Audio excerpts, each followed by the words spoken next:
Over the next 11 lectures, we will cover cell biology and understand how our cells operate and interact with signals in our bodies. But before we can do that, we first have to learn about DNA. And DNA is our genetic material in which we ourselves are created from. So what is DNA? DNA stands for deoxyribonucleic acid.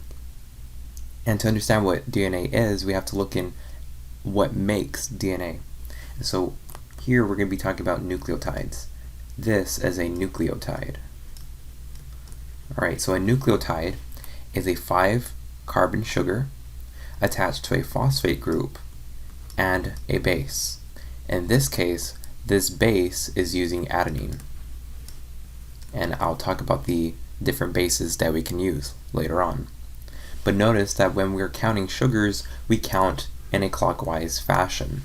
We go 1, 2, 3, 4, and then 5. So this carbon right here is away from the sugar, and it is the 5th carbon. The 5th carbon is going to be attached to a phosphate group. Okay, so why do we call this deoxyribonucleic acid? Well, we call it deoxy, because we have taken out an alcohol or an oxygen from the sugar.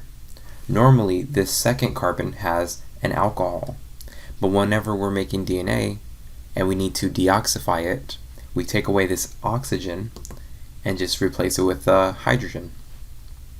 Now, if we were to take out this oxygen as well, then we would call it dideoxy, and you would write it abbreviated like this, right, or DD. So we can have DD-ATP, so it would be dideoxyadenosine triphosphate. That would be a different molecule. So if you were to take out this oxygen and replace it with just a hydrogen, you would have dideoxy. If you have both oxygens here, then we just call it oxyribose. And that is the nomenclature. That's how you name it. Okay? And so these nucleotides are essentially the building blocks for nucleic acids. And we'll later see the nucleic acid later on this lecture. Here we have the 4 bases. And for these 4 bases, we actually have 2 groups. We have the pyrimidine groups and the purine groups. Now, the main difference between pyrimidines and purines is that the purines have 2 cycles, right? So they have an extra shape attached to them. And so these guys are kind of like the easiest to remember, right? Where adenine only has a nitrogen group at the top, kind of like a little antenna. And so adenine, the A, is for antenna. That would be the nitrogen group right there. The guanine is also easy to remember because it has 2 groups right here, and it has kind of like a ketone group, an amide, and then a nitrogen. And so the way I look for the differences, because for the MCAT or for your exams, you'll often be asked, which nucleotide this is. And so if you have 2 rings, you're going to say, okay, well, this is a purine. And then you're just going to look for the antenna. If you don't see this lone nitrogen group by itself, then it's a guanine. Okay, so that's the easiest to tell the difference from. Now, for pyrimidines, they're a little bit more tricky. For pyrimidines, this guy kind of looks like adenine, right? Except it only has 1 ring and also has a ketone group. So that's going to be cytosine. For thymine, it looks like it's waving, right? Where we have this head right here, we have a little arm, that's a methyl group, and then we also have like a leg right there. Looks kind of weird, but that's thymine. And the way that these purines interact, or I guess these nucleotides interact, is that adenine will actually pair with thymine. And that's when we're talking about DNA. And here, guanine will interact with cytosine. Now for RNA, everything is the same, where we have guanine attaching to cytosine, etc. But instead of thymine, we're actually going to have uracil. So adenine will interact with uracil, U. Now we have to talk about the hydrogen bonds that can be created within the DNA structure or genetic information. The strands are attached to each other with hydrogen bonds. And so we have to talk about acceptors and donors. Which base will create the hydrogen bonds? That's called a donor. And which bond will accept the hydrogen bonds? That's going to be called the acceptor. So for thymine and adenine and uracil, those are going to be pretty weak. They're going to have one acceptor and one donor. So adenine, thymine, and uracil will have one acceptor. So we're going to have acceptor and then one donor. And so between adenine and thymine and uracil, they can only have one hydrogen bond. So they would have like this hydrogen bond into another base. And so that makes it pretty weak. So within a genetic information, like a genetic strand, if you just have a bunch of adenines and thymines and uracils within that strand, well, it's going to be very weak and it's not going to be very stable. Now, compared to this, when we have guanine and cytosine, these are actually stronger. And so together, they usually have 3 acceptors and 2 donors. Between guanine and cytosine, guanine can actually hydrogen bond to cytosine 3 times. Therefore, guanine actually has 3 hydrogen donors. And this means that cytosine has 3 hydrogen acceptors. Here, cytosine can only donate 2 hydrogens. And here, guanine can only accept like 2 hydrogen bonds. And so on the exam, when they say which is more stable, and we have GC, GC, GC, etc., compared to AT, GC, AA, which one is more stable, you pick this guy. And you pick the top one because obviously it has more hydrogen bonding, therefore it would be more structurally stable. So that's kind of like all you have to know about guanine, cytosine, adenine, thymine, and uracil. Just know about the hydrogen bonding, how they look like, and the structures that makes them different. Now we must talk about the phosphate groups that are attached to the nucleotides. So we have adenosine triphosphate. This is like 3 phosphates right here. So really we're going to be looking at adenosine X phosphate, where X is the amount of phosphates attached. If we have a T, this is tri, which means 3. If we have D, that's di, which means 2. And if we have M, that's mono, and that means 1. Right, so we have 3 phosphates, 2 phosphates, 1 phosphate. Adenosine monophosphate, adenosine diphosphate, adenosine triphosphate. Now, in organic chemistry, whenever you're cutting the phosphate bonds, when you're cutting the phosphodiester bonds, which is this guy and this guy, these are phosphodiester bonds. Whenever you're cutting them, you have a kind of specific order, okay? And so really, when compared to this carbon, we have Greek letters. So this phosphate right here would be called the alpha phosphate. This phosphate right here would be called the beta phosphate. The beta phosphate. And this phosphate right here would be called the gamma phosphate. Okay? So the gamma phosphate is the first phosphate to be removed during chemical reactions. And that will be tested on exams, on MCATs, on LSATs. You will go to the mall and they'll ask you that question. It's a very popular question. So this one would be called the phospha ATP, or I guess the gamma phosphate. So if that's an answer choice and it says which phosphate is removed first, it's the gamma phosphate. Now let's actually link these guys together. So let's say that I have just a random base, right? This could be any base you can think of, A, G, C, T, even U. It could be any base really. And the way that we connect these nucleotides together is that we are going to connect the 5' phosphate to the 3' alcohol. So let's say that again. The 5' phosphate will connect to the 3' alcohol. So what does that mean? Well, first of all, we have to find out what direction we're talking about.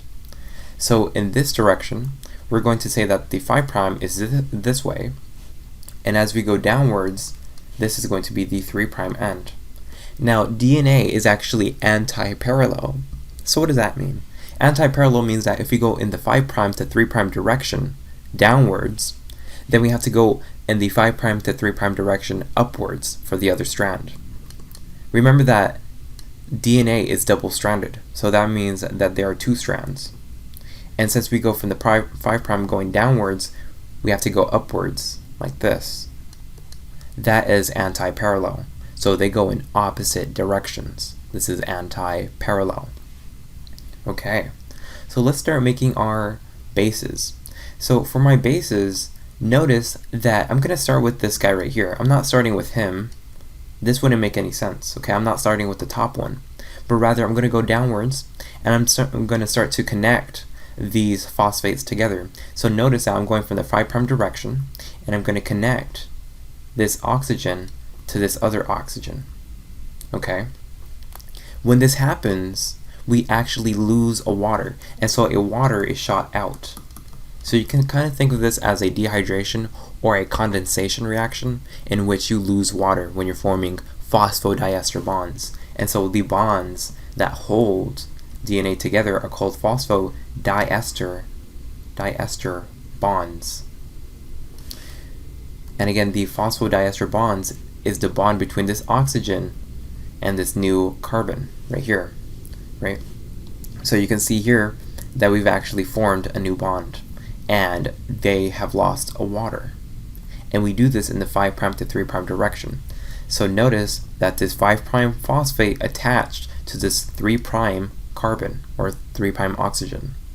And we keep doing this and doing this until we have a chain of nucleotides. Eventually, when you keep doing this, notice that we have a negative oxygen. And so each time you add a nucleotide, you get a negative oxygen. And when you get a negative oxygen, these are oxygens with the negative sign, by the way. Whenever you have this negative oxygen chain, the overall DNA is negative. And so we can say that DNA is negative. And we can actually exploit that whenever we're making genetic information, because charges do matter when you're making genetic information. Whenever we're making DNA, and we keep creating these links between each nucleotide, the bases can interact with other bases from the other strand. So notice that this strand is going from the 5' and this strand is going to the 3'. And the opposite direction, we have to go from the 5' to the 3' as well.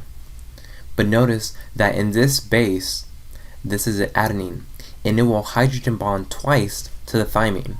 For the guanine, again, we have 3 hydrogen donors. And for the cytosine, we have 3 hydrogen acceptors. And so notice that this bond, or this connection between the guanine and the cytosine, would be a lot stronger compared to the adenine and thymine because there are more hydrogen bonds. And eventually we will create these nice shapes. And so these shapes right here, these shapes are called chromosomes. These are called chromosomes. And within most people have a complete set of 46 chromosomes.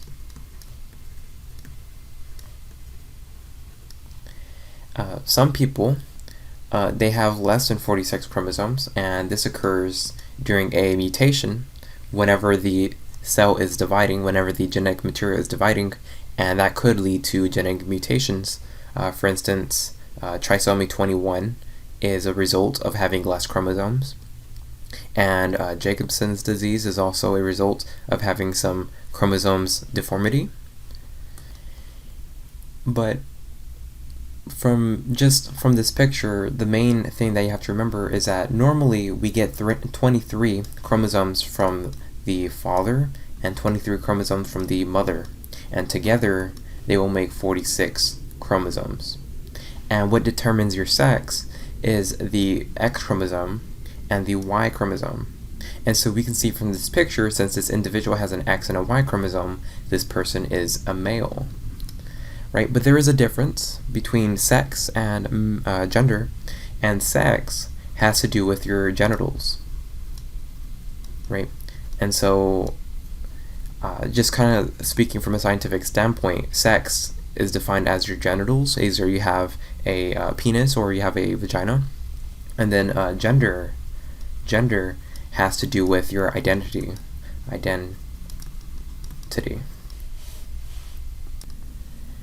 And we know that identification within gender can be very diverse for specific individuals. They can identify as whatever they may identify as. And really, sex is not really a good indication of people anymore, because really, if you want to think about it in a scientific viewpoint, Turner syndrome is when these individuals have 45 chromosomes, and initially they were supposed to have 2 X chromosomes, which designates a female body, but instead they have an X and an empty space. And so scientists designate this empty space as a circle. And so this individual only has 1 X chromosome. And so there is a loss of genetic diversity, because within the chromosomes, the X chromosome has the most genetic information compared to the Y chromosome. The Y chromosome, as you can see in this photo, is very small. And so if this individual who has Turner syndrome is only carrying the X chromosome, then a lot of the information is lost.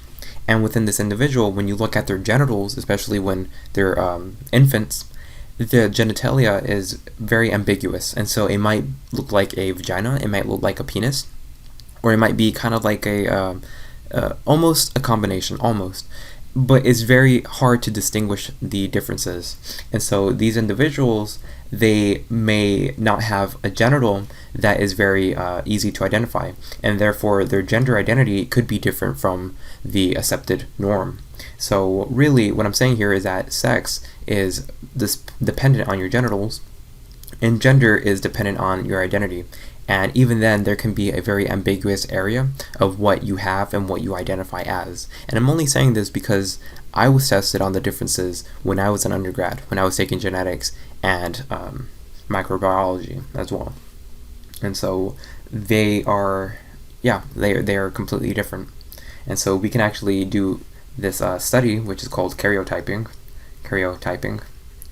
and we can actually see if there are any genetic deformities within an individual, if they're missing any chromosomes, if they have an extra chromosome, etc.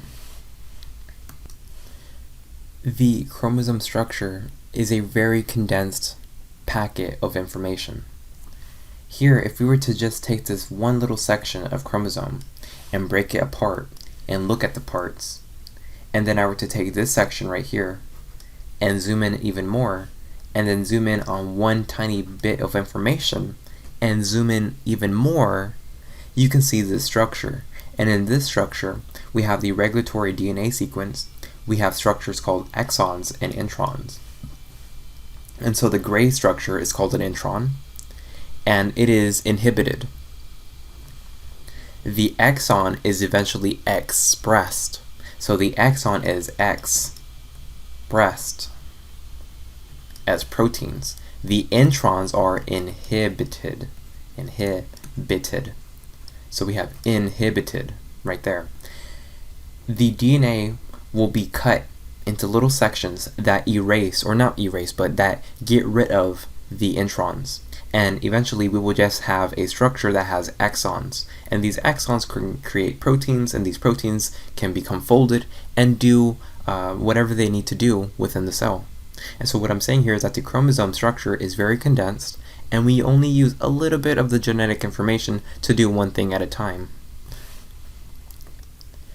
During the cell cycle, whenever we need to duplicate the genetic information, we have to kind of split the DNA in half. And so here we have this DNA strand. And if I kind of split the DNA at this section right here, we call this the replication origin. And here I can have a DNA polymerase insert itself and create a new strand of DNA. And we can look at that process later on. Here, notice that for eukaryotic cells,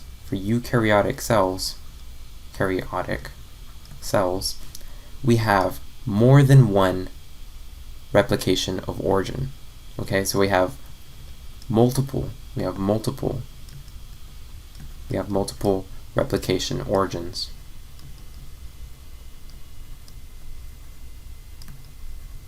Okay, and so really that is always a question that is asked on exams. How many replication of origins do you have in the eukaryotic cell? And they'll be like more than one, exactly one, none. It's very commonly asked.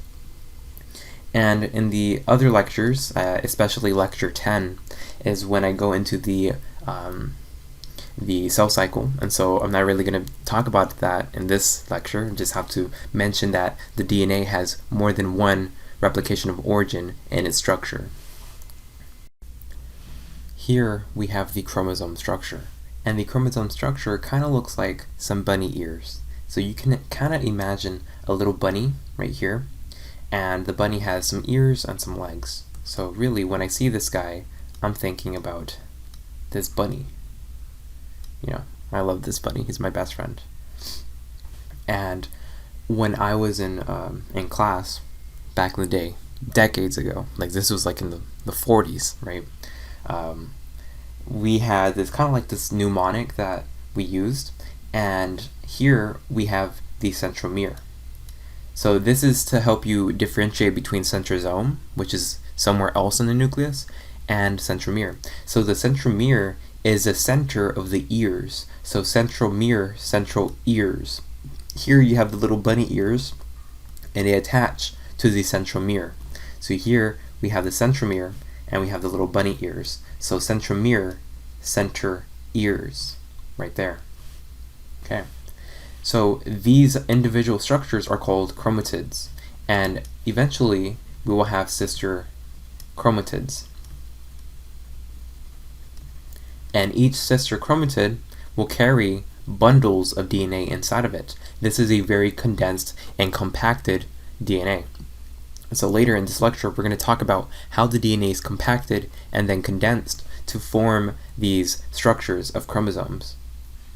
And the way this happens is that we will have to eventually wrap chromatin together.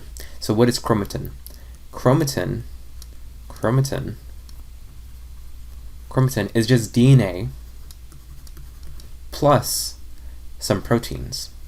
And these proteins are going to be wrapping it around, and it will continue to wrap it around until it forms chromatin, and then these little chromatin strands will be wrapped around themselves to create the chromosome. And the chromatin can enter the nuclear pore via these structures. So notice that the nucleus is right here, and the nucleus has these little structures right there. So we have these little dots right here, and these little dots act as gates, and that allows for the transport of information inside and outside of the nucleus. Here we have the foundation of chromosome packing. These little yo-yo looking things are proteins, and specifically these proteins are called histones. So these guys right here are called histones. And I always like the structure of the histone because histones kind of look like yo-yos, and these histones are proteins. Hopefully you enjoyed this color, by the way. It's kind of like a peach color. I enjoy it. Okay. And whenever these histones wrap around the chromosome, or no, the DNA, the combination of the histones and the DNA makes up chromatin. And so these little yo-yos and the string are chromatin. So the purpose of the histones is to grab the chromatin and to wrap it around tightly, because really we need to compact the DNA. If we did not have DNA compaction, then we would have miles and miles of genetic information within our body, and that would take up too much space. And so here we have the DNA connected to these histones. And these histones, whenever they're connected to the DNA, they are called nucleosomes. So this is a nucleosome. Okay? So you might be a little confused. The whole unit is called chromatin. An individual connection is called a nucleosome. Okay? You got it? Cool. So individual nucleosome, together chromatin. Okay, so eventually we will use an enzyme, and this enzyme is going to release the DNA when it's finished. Okay, so really we need to talk about the nucleosome structure from this slide. And so here we can say that a nucleosome consists of 4 pairs of histones. Okay, so a nucleosome is 4 pairs of histones. So what exactly is a histone? A histone is called an octamer. Octomer. What does that mean? Octo means 8. So there are 8 parts within the histone structure. And the 8 parts are here. Within one histone, we have H2A, H2B, H3, and H4. Each part has 2 pieces. So there are 2 pieces of H2A, 2 pieces of H2B, 2 pieces of H3, and 2 pieces of H4. Together, whenever you get these 8 slices, you make a whole pizza, the pizza being histone. Now, exams will always try to throw in this structure. They'll say H1 is a part of the octamer, true or false? And you'll probably say, oh, it's true because, H1, it has a H in it, and it must be part of the octamer. No, it's not. So H1 is not included within the histone structure. In fact, it is actually outside of the histone structure. This H1 is going to be acting as a linker. This is called a linker protein, protein. And this linker protein is going to guide the DNA into the slot of the histone. And so it's kind of like a little helping hand that guides the genetic information into the histone. But it is not connected to the histone. So here we have the side view of the yo-yo structure. So here we have the different parts of the histone. Now before I leave this slide, I have to mention that these histones are actually positively charged. So this is positively charged. Why do they have to be positively charged? Well, they have to be positive because the structure that they're connecting to is negative. So positive has to connect to the negative DNA. And whenever they connect together, the attraction is very, very strong. So histones are positively charged and the DNA is negatively charged. Here we can see the H1 protein. So we have the H1 protein. And this H1 protein is going to attach itself to the nucleosome, and when it attaches itself to the nucleosome, it's going to be guiding the genetic material into the histone.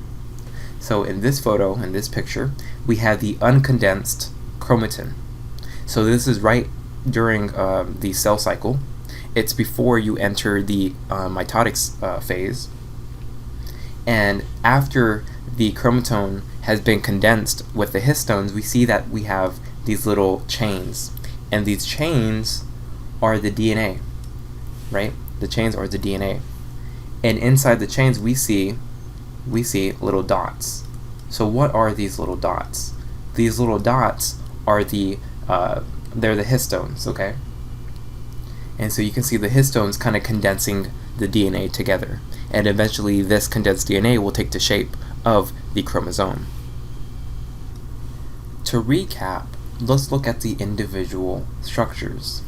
So the individual structures begin here. Here's the DNA. It's uncondensed. Whenever the DNA is connected to the histone proteins, they become wrapped around, and this is called a nucleosome. This is a nucleosome. Now when these nucleosomes need to condense even more, they start stacking up on each other.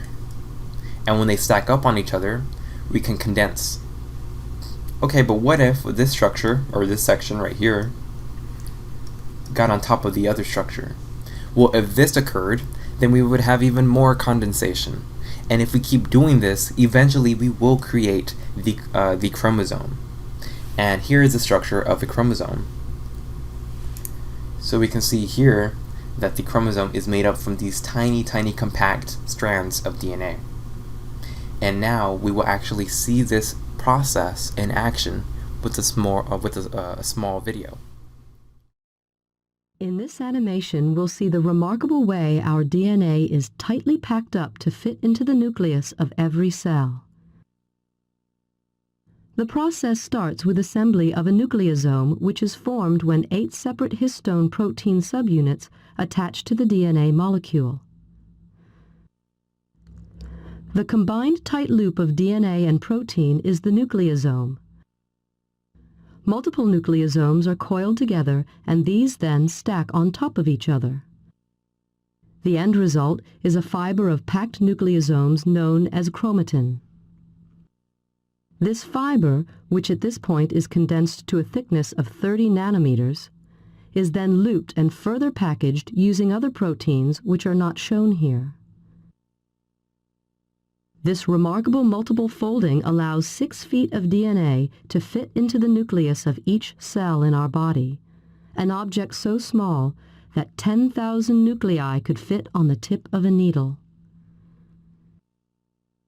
The end result is that the DNA is tightly packed into the familiar structures we can see through a microscope, chromosomes.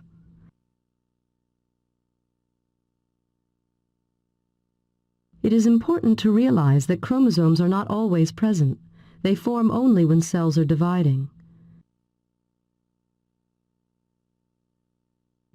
At other times, as we can see here at the end of cell division, our DNA becomes less highly organized.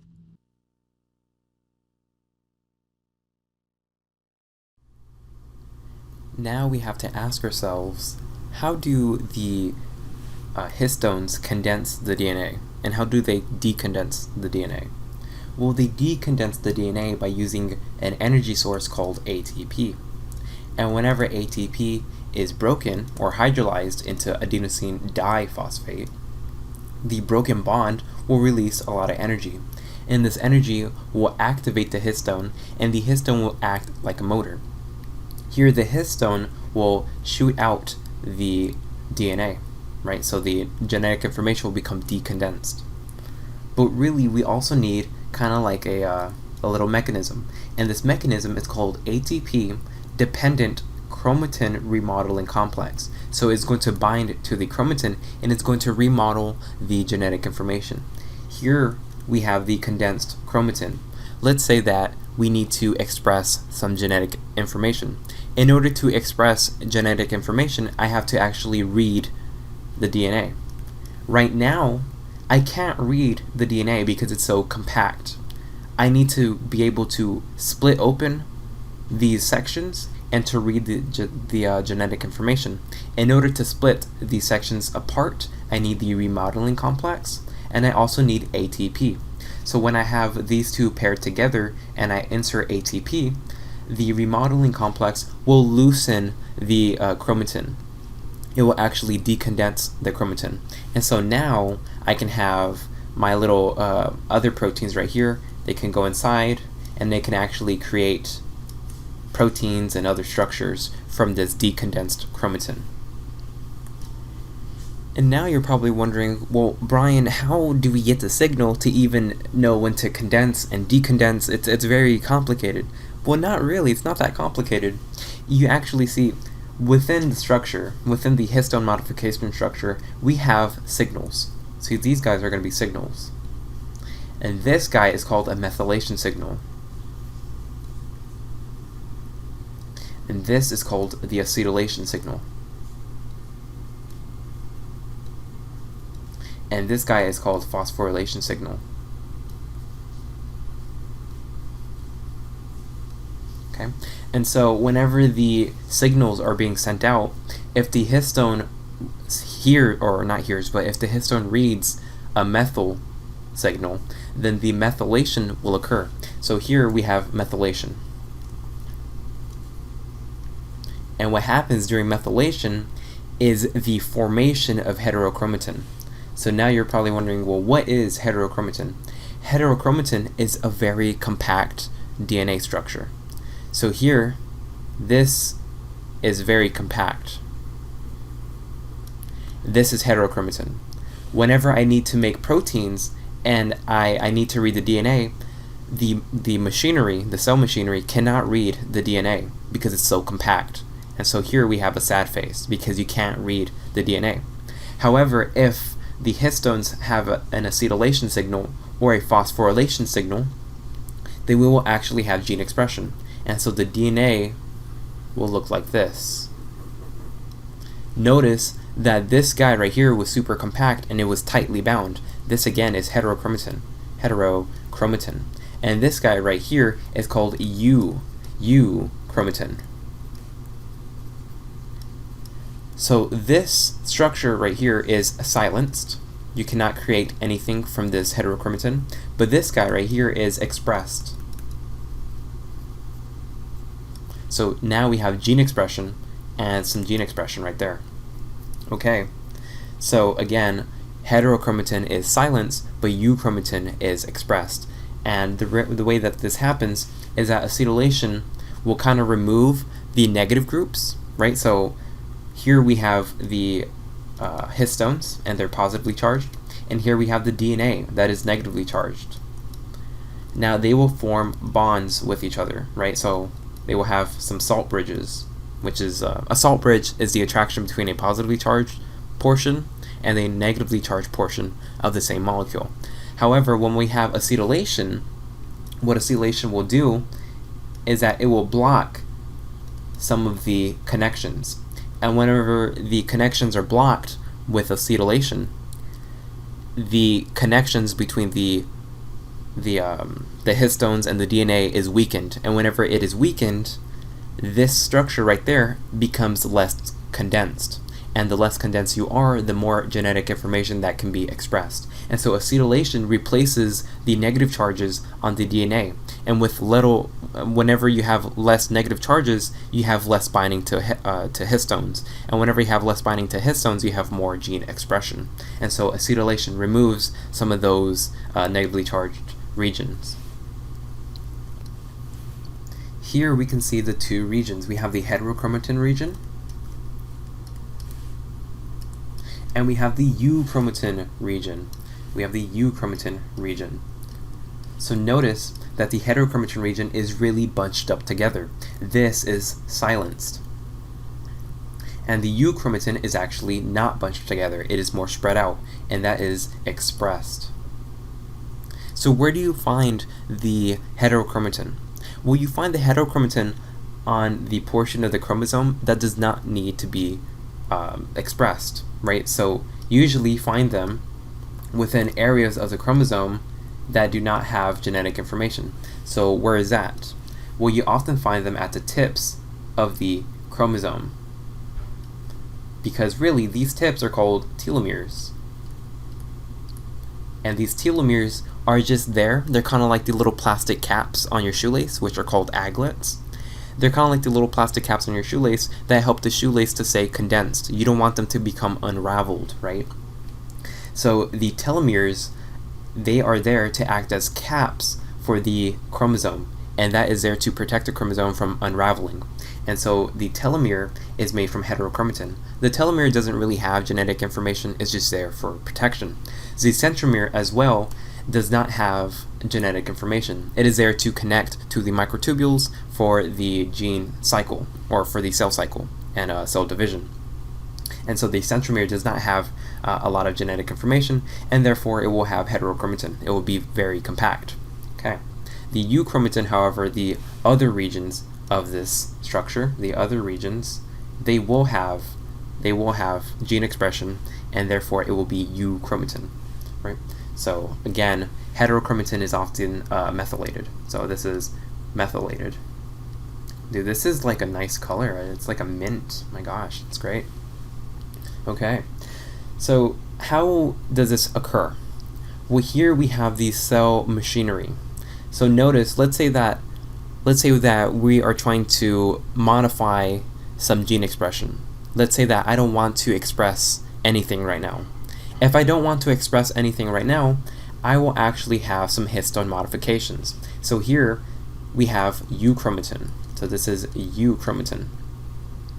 And let's say, well, okay, I need to condense it because I don't want to express anything. And so histone modifications will occur, and here we have the creation of cell machinery. And this cell machinery will actually act as a magnet. So let's say that we have a methyl group right there and a methyl group right here. Again, these little methyl groups are going to be acting as signals for this guy to operate. Okay, so he reads the signal and he's going to bind itself to the portion of the chromosome, and it's going to act as a magnet. So now notice that over time, these nucleosomes are going to be attracted to this cell machinery. And the more nucleosomes that are attracted to the cell machinery, the more the heterochromatin portion of the DNA grows. And so over time, we will have this bunching up of the heterochromatin. And whenever you have so much heterochromatin bound together, you actually lose gene expression. And so now, instead of creating protein X and protein Y, we don't code for that anymore because they are condensed and we can't read the information to make these proteins anymore. Instead, we will now make protein W and protein, I don't know, like Z, right? Because protein W and protein Z are not condensed, they're a part of this euchromatin structure. And so really, the formation of heterochromatin is dependent on the signals and the cell machinery that reads those signals. And so when do we see this heterochromatin and euchromatin switching on and off in action? We actually see them via the inactivation of certain genes within the embryo. So within the embryo, you have the chromosomes being expressed by the X parent, by the dad, and you have the genetic information by the mother. Now sometimes one of these chromosomes are going to be inactivated. So let's say that here the X chromosome from the father is inactivated, and this cell is going to divide later on. So when it divides, the X chromosome is still inactivated. It became heterochromatin. And so now we have that only the X portion on the mother is active. But let's say that the brother cell has the X portion of the father activated and the X portion of the mother deactivated. And so here we can see that only the X portion of the father is passed on. But notice that we didn't really lose genetic information because we have the mother's chromosome over here and the father's chromosome over there, and together they have enough information to pass on to the other cells. But it is the inactivation and reactivation of heterochromatin and euchromatin that guides us. And so sometimes if we have a genetic mutation, let's say in the father's cells, then that genetic mutation will only be found in the father cells and not in the mother cells. But the infant, the baby, will have both cells. And so whenever they have a mutation, we call that the mosaic mutation. And here we have the mosaic mutation. So notice, let's say that the cells over here have the X chromosome from the mother, and this guy right here only has the X chromosome from the father, and this X chromosome from the father is mutated.